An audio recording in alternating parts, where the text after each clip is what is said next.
council chamber was silent. Ambassador Nari stood in the center of the vast room, her boots clicking against the crystal floor. Around her, 12 different alien species sat in their elevated seats, looking down at her with eyes that showed nothing but contempt. She had been here before many times, but today felt different. Today, something had changed. Nari represented humanity, the newest members of the Galactic Council. Humans had joined only 15 years ago, and in that short time, they had earned a reputation. The other species whispered about Earth's violent history. They shared stories about human wars, about the millions who died in conflicts that lasted decades. They spoke of humanity with fear and disgust, calling them barbarians who somehow stumbled into space travel. High Counselor Vexther rose from his seat. He was Quillery, a species that looked like tall, thin mantises with elegant robes. His voice was soft, but carried through the entire chamber. "We face extinction," he said simply. The words hung in the air like a death sentence. Nari remained still, waiting. She knew why she was here. The news had reached Earth weeks ago through back channels. Something terrible was happening in the outer rim of the galaxy. Vexther continued, his appendages trembling slightly. The Ravagers have consumed 17 star systems. 3 civilizations have fallen completely. Our combined fleets attacked them 2 months ago. We lost 80% of our ships. He paused, and Nari could see the shame in his posture. They adapt to every weapon we use. We cannot stop them.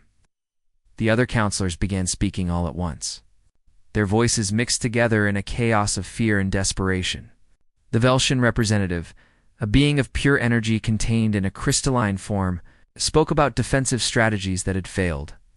The Morvani ambassador, who looked like a floating jellyfish with tentacles, described how their entire military doctrine had proven useless. Nari listened carefully. She noticed that none of them were looking at her directly. They were ashamed, she realized. These proud ancient species, who had ruled the galaxy for thousands of years, were ashamed to ask for help from the violent newcomers. Admiral Jinho sat in the observer section, his face showing nothing. He was old for a human, maybe 60 years, with scars on his face from the Mars Rebellion 20 years ago. That war had nearly torn humanity apart. Ginho had been there, had seen the worst that humans could do to each other. The aliens knew about Mars. They used it as evidence that humans were too dangerous to trust with real power. A Vexian counselor, a reptilian being with bright blue scales, stood up. "Perhaps we should discuss alternatives. Surely the Ravagers can be reasoned with? All sentient life values survival. We simply need to find common ground." Nari almost laughed. These aliens had controlled the galaxy for so long that they forgot what real war looked like. They thought everything could be solved with words and diplomacy. They had no idea what was coming for them. The debate continued for 6 hours. Nari stood the entire time, never sitting, never complaining. That was another thing the aliens didn't understand about humans. They could endure. They could wait. They could suffer and keep going. Finally, as the artificial sun in the station began to dim for the evening cycle, Vexther approached Nari. He moved slowly, his pride crumbling with each step. When he spoke, his voice was barely a whisper. "Will humanity help us?" Nari looked at him for a long moment. She thought about making him beg more, making him feel the weight of his species' contempt for humans over the past 15 years. But she was better than that. "What are you offering?" she asked. "Full voting rights in the council. Access to all restricted technology zones. Removal of military restrictions on human expansion." Vexther's voice was hollow. These were things the council had refused to give humanity for over a decade.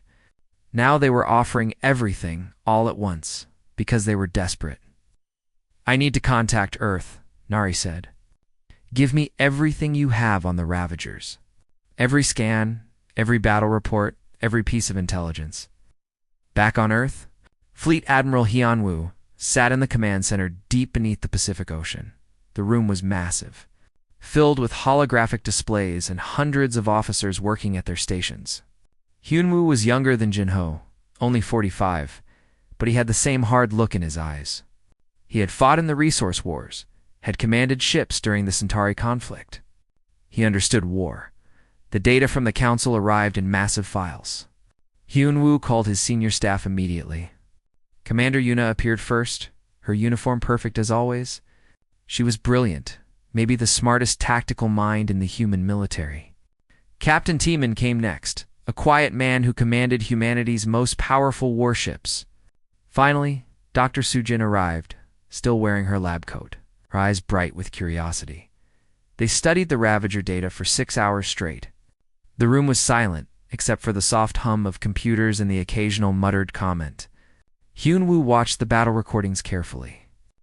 He saw how the Ravagers adapted, how they learned, how they consumed everything in their path. They're biological ships, Sujin said, zooming in on a scan. Living creatures, but massive. They communicate through some kind of shared consciousness. When they adapt to a weapon, all of them adapt instantly. Can they be killed? Hyun-woo asked. Everything can be killed, Yuna answered. She pulled up tactical data, running simulations. The Council's mistake was trying to fight them with energy weapons. The Ravagers adapted too quickly. But they've never faced kinetic weapons. They've never been hit with simple mass at high velocity. Taemin nodded. We have 400 ships ready in reserve. The shipyards can activate more within a week. Hyun-woo stood, looking at the holographic display of the galaxy. The red zones showing Ravager territory were growing.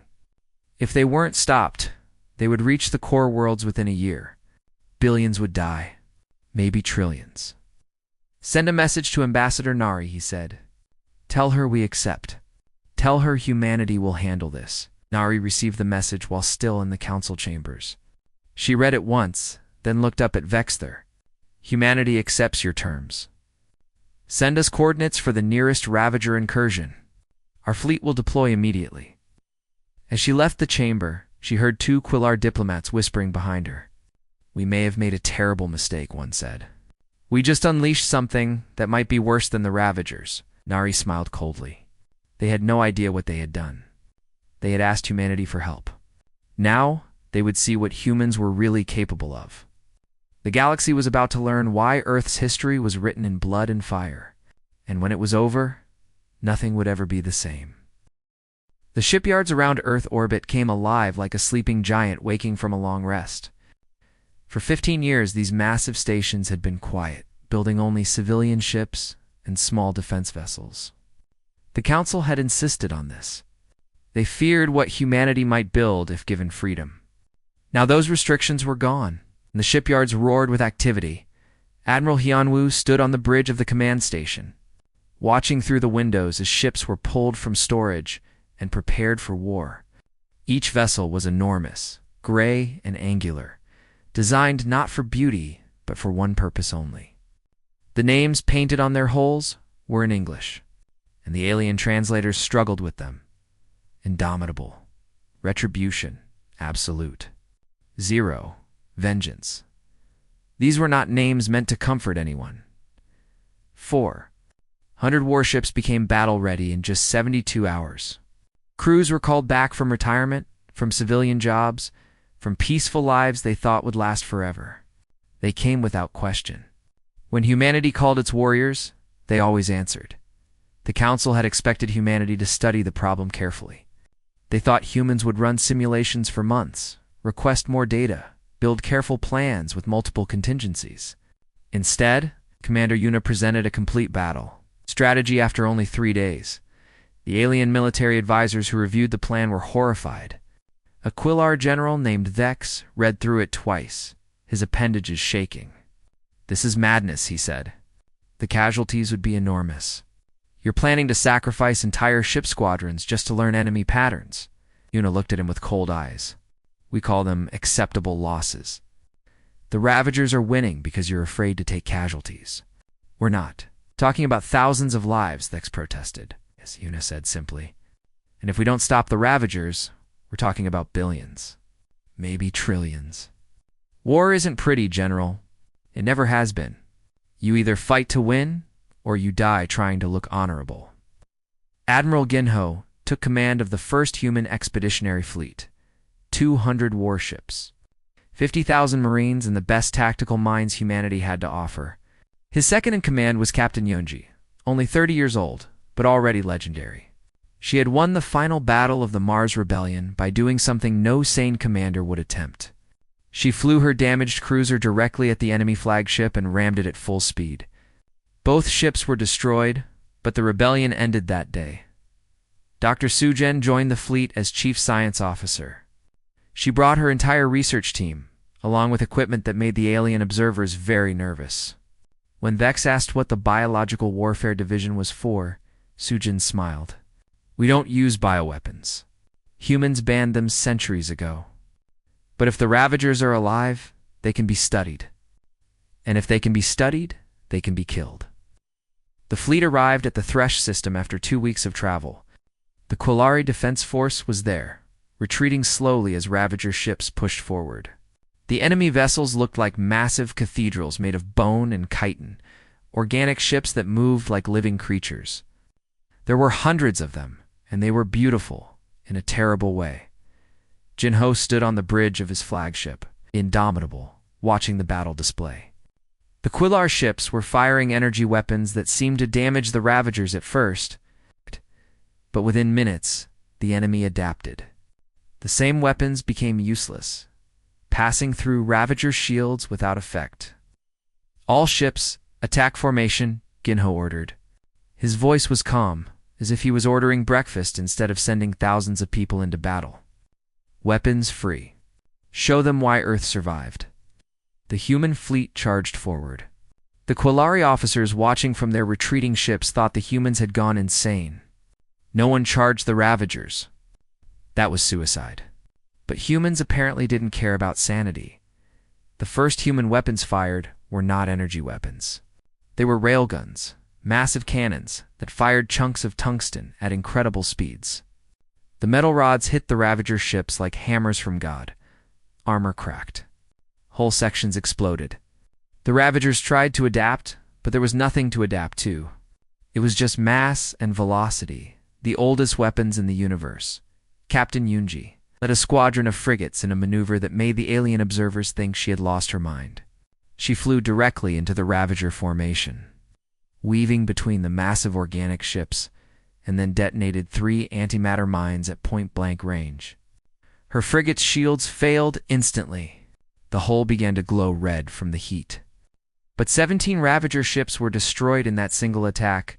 Yunji's ship limped away, trailing atmosphere and debris, but her crew was alive and cheering. They had just proved that the Ravagers could be beaten.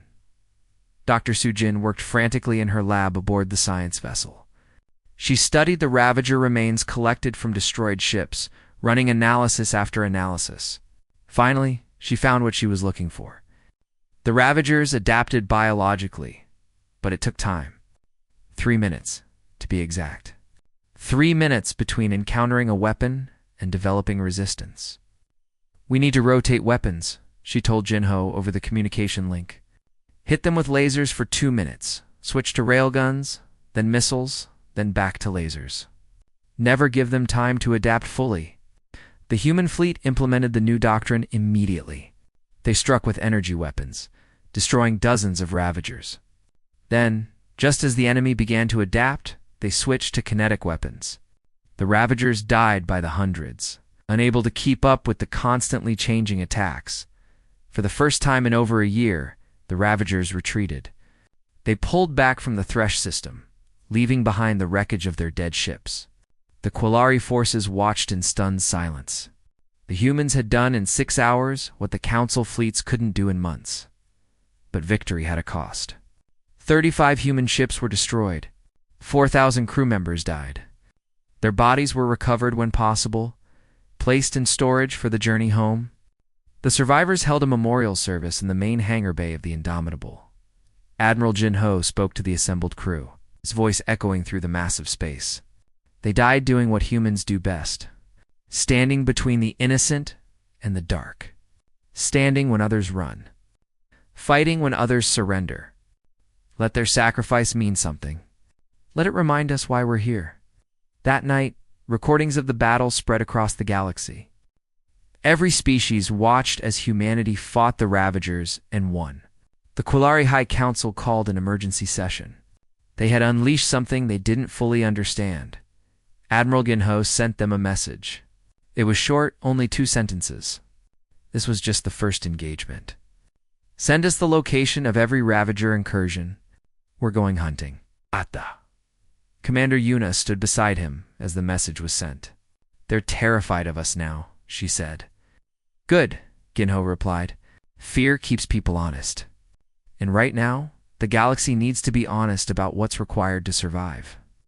The human fleet prepared to move out again. There would be no rest, no celebration. The Ravagers were still out there, still consuming worlds. And humanity had made a promise. They would stop them, no matter the cost. In the darkness of space, the war had truly begun. Admiral Hyunwoo established forward operating base Hellfire in the Margent sector. Right on the border of Ravager-controlled space. The base was a modified asteroid 3 kilometers across, with weapons covering every surface. The alien engineers who helped build it were disturbed by how many guns the humans installed. Hyunwoo's response was simple. You can never have too many guns. Commander Yuna designed a new combat doctrine that made the Council deeply uncomfortable. Humanity would not wait for the Ravagers to attack. They would hunt them down, system by system, and destroy them before they could adapt or retreat. It was aggressive, brutal. It violated 600 years of galactic warfare conventions. When the Council protested, Hyunwoo attended the meeting personally via hologram. His face appeared above the Council floor, 10 meters tall, looking down at the alien representatives. Your conventions are why you were losing, he said coldly. We're here to win, not to follow rules that get people killed.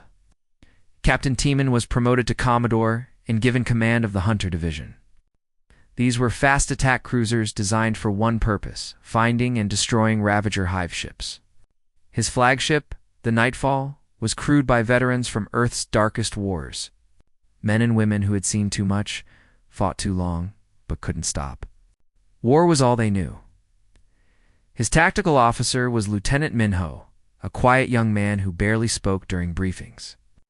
But when Minho did speak, everyone listened. He had an ability to read enemy movements, to predict where they would go before they knew themselves. During the Battle of Krona's Deep, Minho saved the fleet by spotting an ambush. 3 hours before it happened, the human tactics were nothing like what the Council expected. Captain Yunji, now commanding the carrier Valkyrie, developed drone swarm tactics. She launched thousands of small drones that overwhelmed Ravager defenses through sheer numbers. The drones were cheap, easy to build, and deadly. The Ravagers could adapt to them eventually, but by then, the real human ships had already struck. The humans used false retreats, pretending to run away and then ambushing the pursuing Ravagers. They used psychological warfare, broadcasting human war music on all frequencies. The Ravagers seemed confused by the sounds of heavy metal and orchestral battle themes. Dr. Sujin theorized that the music interfered with their quantum communication. Somehow Sujin continued her research, finding new ways to kill the enemy.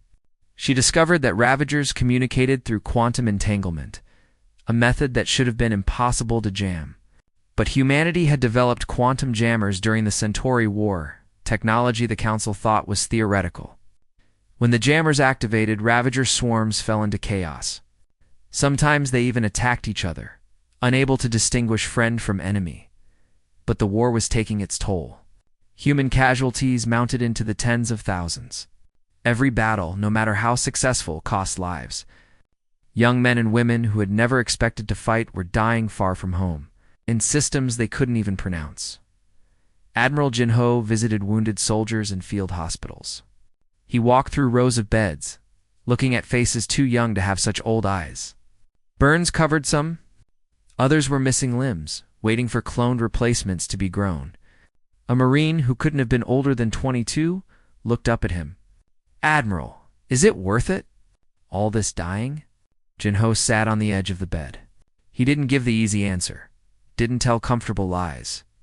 Every species in this galaxy gets to wake up tomorrow because we bled today. Is that worth your pain? I don't know. I can't answer that for you. But I can tell you this. If we don't fight, if we don't bleed, billions die. maybe trillions. So yes, I think it's worth it. But you're the one paying the price, so you get to decide for yourself. The young Marine thought about this for a long time. Finally, he nodded. Then I guess I'll keep fighting, sir. Someone has to. Back in the council chambers, fear was growing. Humanity was winning, but the other species were beginning to ask uncomfortable questions. What happens when the Ravagers are defeated? Will humanity turn these weapons on the council? The humans are too good at war, too efficient, too ruthless. Maybe they were a mistake. Counselor Liara of the Velshan Accord approached Ambassador Nari after a session. "Your people frighten us," she said. Her crystalline form pulsed with anxious energy. "We asked for help, but we didn't expect this. This efficiency in killing, this acceptance of death. What will you do when there are no more Ravagers to fight?" Nari looked at the counselor with tired eyes. She had been fighting bureaucratic battles for months while her people died in real ones. "You begged us to save you. We're saving you. Don't complain about the methods when you couldn't do it yourselves. And as for what we'll do after, we'll go home. We'll rebuild. We'll mourn our dead. That's what we always do after wars." But the Ravagers were learning too.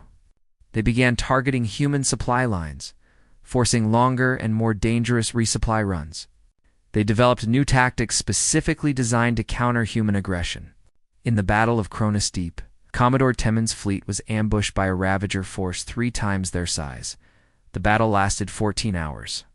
Temin lost 20 ships before fighting his way clear. The Nightfall took critical damage, losing 2 engine sections and half its weapons. Minho was injured when a console exploded, burning his left arm badly. But he stayed at his post, guiding the fleet through the enemy formation. Finding the weak points that allowed them to escape, when they finally broke free, Temin looked at the casualty reports. 3,000 dead, 5,000 wounded, and they hadn't even destroyed the main Ravager force, just survived. He sat alone in his quarters, staring at the names of the dead, wondering if Nari was right. Would they really just go home when this was over? Could any of them go back to normal after seeing so much death? Dr. Sujin made a disturbing discovery while studying Ravager genetics. The enemy wasn't natural. Someone had created them, engineered them as a weapon. The evidence was clear in their DNA. There were artificial markers, design choices that evolution would never make. Someone, somewhere, had built the Ravagers and set them loose on the galaxy. She brought this information to Admiral Hein Wu. He read her report 3 times, his face growing darker with each reading. If someone made them, that means the Ravagers are just a weapon. And weapons have owners. Whoever created them might still be out there. "What do we do with this information?" Sujin asked. "We classify it," Hunuel said. "One crisis at a time. First, we kill the Ravagers. Then we worry about who made them." Long-range sensors detected something new. A massive ship, bigger than anything humanity had ever seen, was moving toward the galactic core. It was the size of a moon. Ravager ships swarmed around it like guards protecting a queen. Dr. Sujin confirmed what they all suspected. This was the Ravager Queen ship, the source of their coordination, the heart of their swarm. Admiral Hunwo called an emergency meeting with his senior staff. Ginho, Yuna, Yunji, Temin, and Sujin all appeared via hologram, their faces showing exhaustion and determination. "We have to kill it," Hunwo said. "If that queen reaches the core worlds, this war is over. We'll have lost. It's protected by 2,000 Ravager ships," Temin pointed out. "We'd need the entire fleet to have a chance." "Then we use the entire fleet," Hyun Woo replied. "This is what we've been building toward. Everything we've done, every battle we've fought has been preparation for this. We kill the queen, we win the war." Commander Yuna pulled up tactical displays running simulations. The numbers were not good. They would lose most of their ships. Casualties would be catastrophic. But there was a chance, a small one, that they could succeed. "When do we leave?" Jinho asked. Immediately Hyunwoo answered. "Gather every ship we have. This is Operation Steel Dawn. We're going to kill a queen." 100 ships departed for the Sovereign Nebula, where the Queen's ship waited. Admiral Hunhua commanded the fleet personally, aboard his flagship Indomitable. Admiral Ginho led the Vanguard, the ships that would break through the enemy lines first. Captain Yonji commanded the fighter wing's 5,000 pilots who would provide cover. Commodore Temin controlled the flanking division. Ready to strike from the sides, Dr. Sujin worked in her lab, developing weapons specifically designed to kill something as massive as a moon. The journey took 6 weeks through Ravager-controlled space. Every parsec was a battle. The fleet fought constantly, never resting, never stopping. Human crews worked on rotating sleep schedules, catching rest whenever they could. Coffee became more valuable than ammunition. Ship's doctors handed out stimulants to keep people awake and functional. Lieutenant Minho plotted courses through areas where sensors didn't work well, using stellar phenomena as cover. His navigation saved them multiple times, but they lost ships with every jump. The Dauntless was destroyed by a Ravager ambush near a black hole.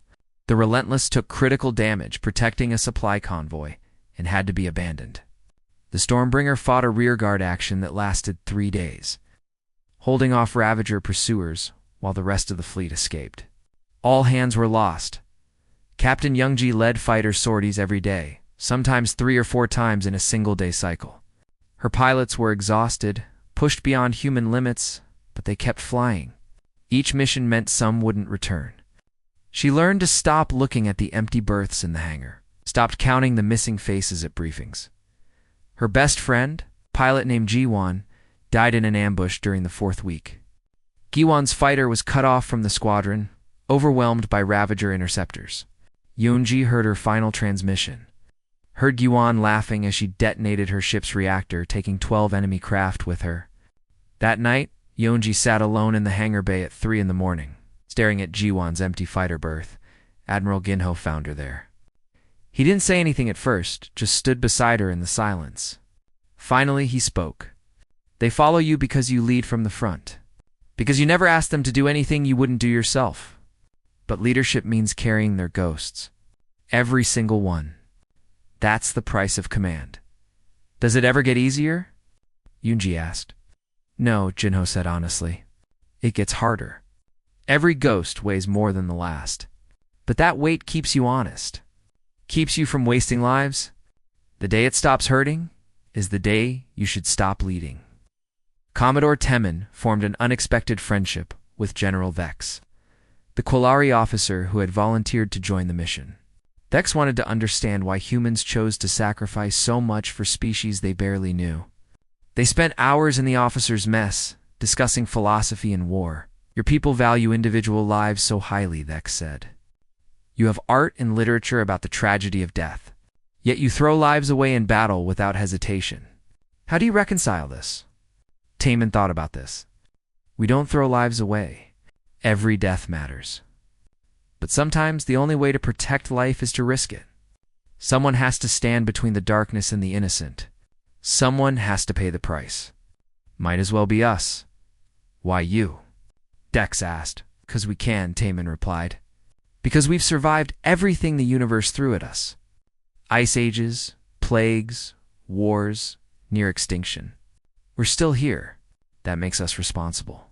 Power without responsibility is tyranny. We have the power to fight, so we fight." Dr. Sujan made a breakthrough during the 5th week. She created a quantum resonance bomb that could tear apart the Queen's organic structure from the inside. But there was a problem.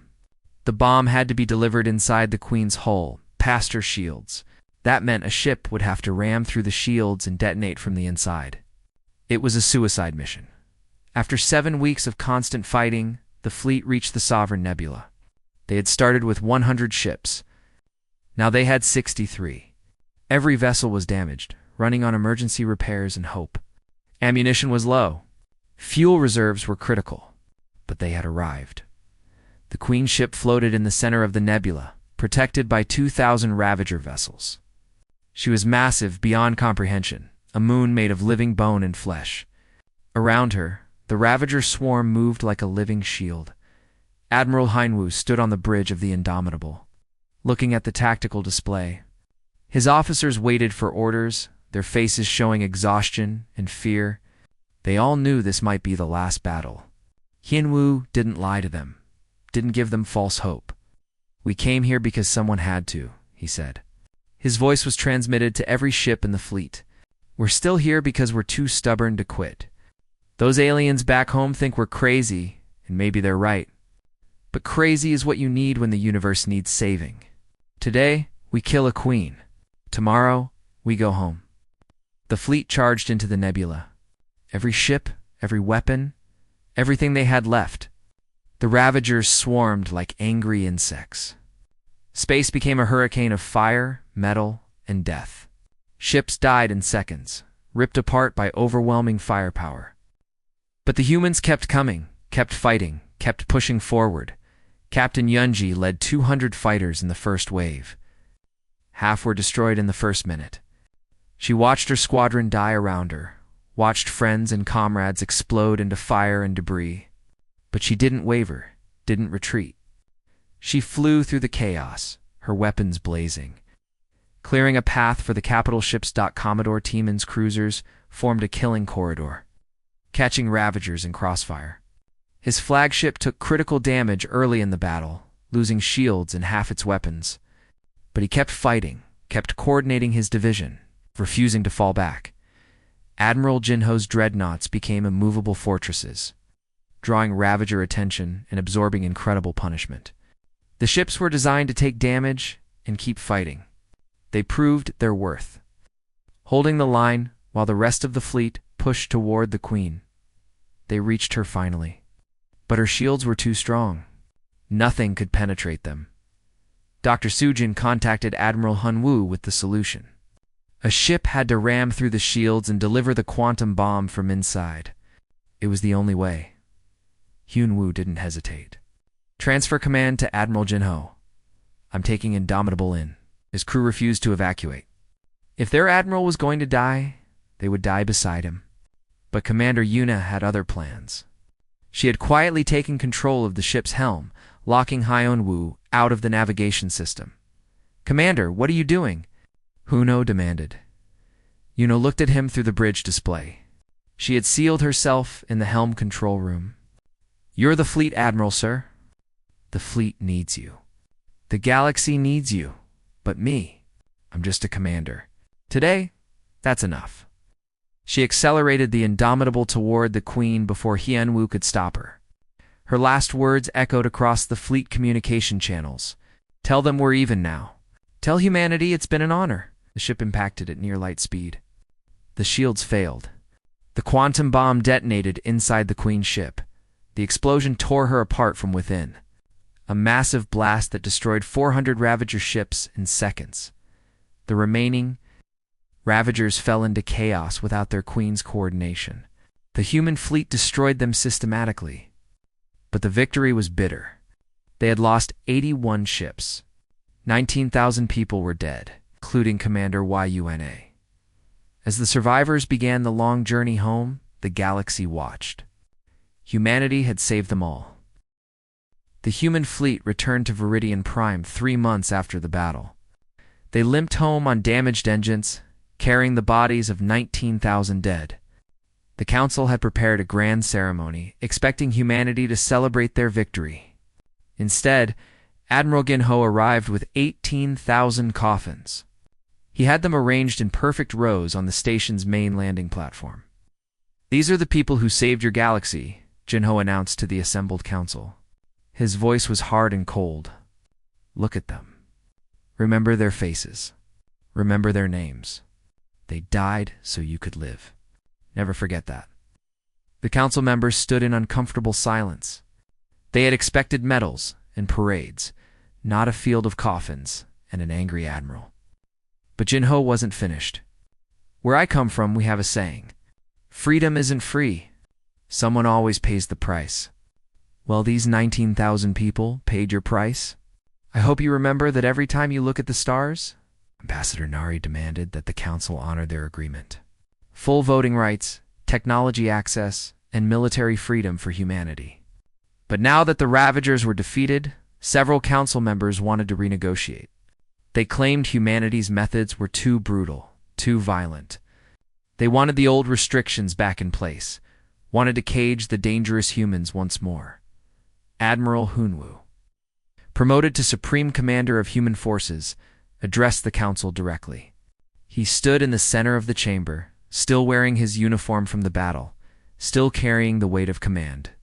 You asked for our fire and steel? We gave it. We bled for you. 19,000 of my people are dead because you couldn't save yourselves. And now you want to cage us again? That's not how this works. Your methods were excessive, a Velshan counselor protested.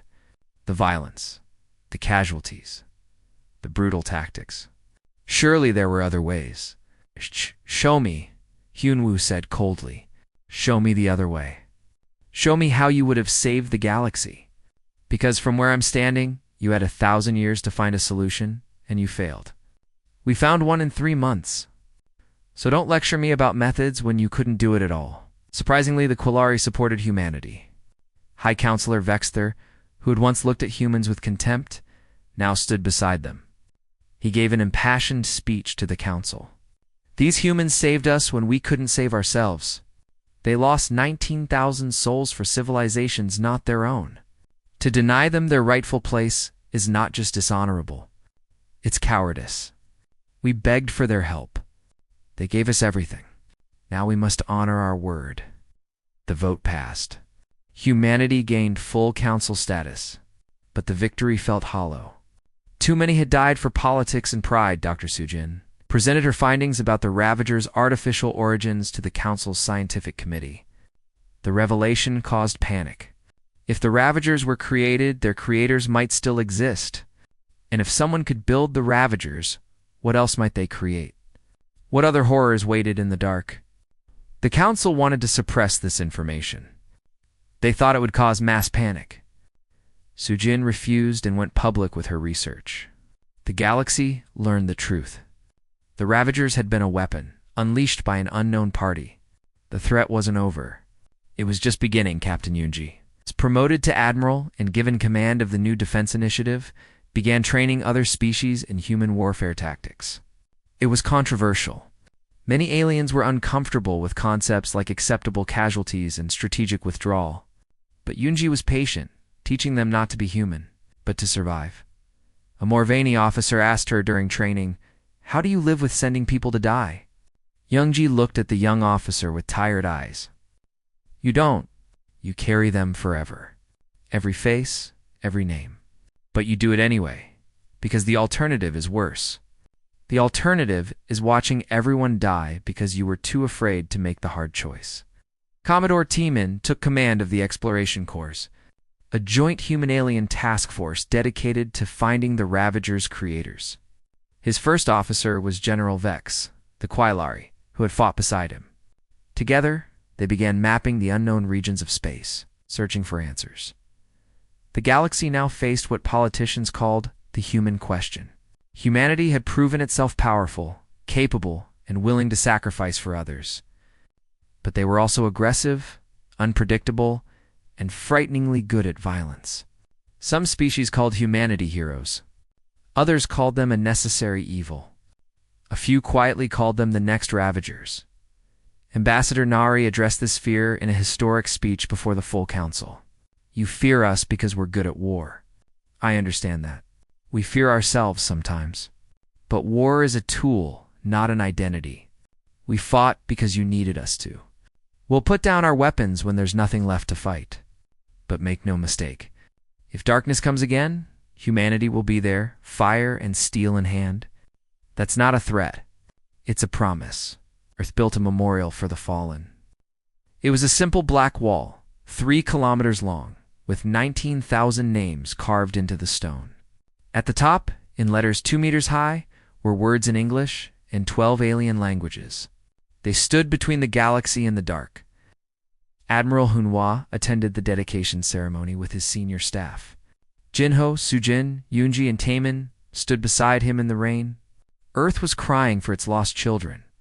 They stood in silence for an hour, remembering friends and comrades who would never come home. Hunwu thought of Commander Yuna, who had saved his life by giving her own. He touched her name on the wall, feeling the carved letters under his fingers. "We'll make sure it meant something," he whispered. "I promise." But the war wasn't over. Deep space sensors detected something at the galaxy's edge. A massive energy signature, larger than anything ever recorded, moving slowly but deliberately toward the galactic core. The signal matched technology found in the Ravager genetic structure. Dr. Sujin confirmed what they all feared. The creators were coming. Admiral Jinho received the report in his office. He called his staff immediately. They gathered around the holographic display, studying the approaching signal. It would reach the outer rim in approximately 2 years. They had time to prepare, but not much. "Looks like we're not done yet," Jinho said finally. Yunji smiled grimly. "When are we ever?" Taemin pulled up star charts, already planning defensive positions. "We beat the Ravagers. We can beat whatever made them." Sujin began running analysis on the signal. "I'll need more data. But if this is what I think it is, the Ravagers were just the beginning. The real war hasn't even started yet." Hyunwoo looked at his team, these warriors who had saved the galaxy and would do it again. "Get to work. We have 2 years to prepare the entire galaxy for war. In this time, we won't be alone. We'll teach them, train them, make them ready." He recorded a message to Earth's government and the Galactic Council. "We saved the galaxy once. We can do it again. But this time, we won't be alone. The galaxy knows what we're capable of now. They know our price. They know our resolve. Whatever's coming, they'll face it beside us. Together." He paused, looking at Earth through his office window. "And if that's not enough, then we'll do what humans have always done. We'll fight like hell until there's nothing left to fight. Because that's who we are," the message ended. The galaxy watched and trembled. The aliens had begged for aid. Humanity had answered with fire and steel. And now, as something ancient and terrible approached from the dark, the galaxy was learning what it truly meant to fight alongside humans. The war was over. But the real battle was just beginning. And this time, humanity wouldn't face it alone.